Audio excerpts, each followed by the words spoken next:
Hi అండి. ఆంధ్రప్రదేశ్ రాజధాని Amaravati main capital మనకి ఇటు సైడ్ ఉంటుందండి. ఇక్కడ నుండి జస్ట్ మనం 15 నిమిషాల్లో రీచ్ అవ్వచ్చు అక్కడికి. అయితే ఈ ప్లేస్ గుంటూరు సిటీకి చాలా దగ్గరగా ఉంటుంది. పొన్నేకల్ అంటారు. ఈ పొన్నేకల్లో మనకి 40 ఎకరాలు వెంచరండి.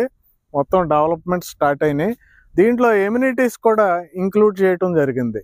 అంటే జనరల్గా ఇచ్చే compound wall, entrance are, security, అలాగే అండర్ గ్రౌండ్ డ్రైనేజెస్, ఎలక్ట్రిసిటీ, ఇంకా ఈ 40 ఫీట్ సీసీ రోడ్స్, పార్క్స్, ఇవన్నీ అందరూ డెవలప్మెంట్ చేస్తారు. కానీ ఈ వెంచర్లో ఏంటంటే వాటన్నిటితో పాటు క్లబ్ హౌస్ ఫెసిలిటీస్ ఉంటాయి, స్విమ్మింగ్ పూల్ ఉంటుంది, అన్నీ ఉంటాయి. ఇంకా ఔటర్ రింగ్ రోడ్డుకి లోపల ఉంది ఈ వెంచర్. తాడికొండ అడ్డ రోడ్డుకి చాలా దగ్గరగా ఉంది. తాడికొండ అడ్డ రోడ్ నుండి మనం జస్ట్ 3 కిలోమీటర్స్ లోపలికి వెళ్తే అక్కడ రైల్వే జంక్షన్ ఒకటి ప్రపోజల్ ఉంది, ఏకంగా 200 ఎకరాలు. అంటే మనం రైల్వే స్టేషన్ కూడా 5 నిమిషాల్లో వెళ్ళిపోయే ఏరియా.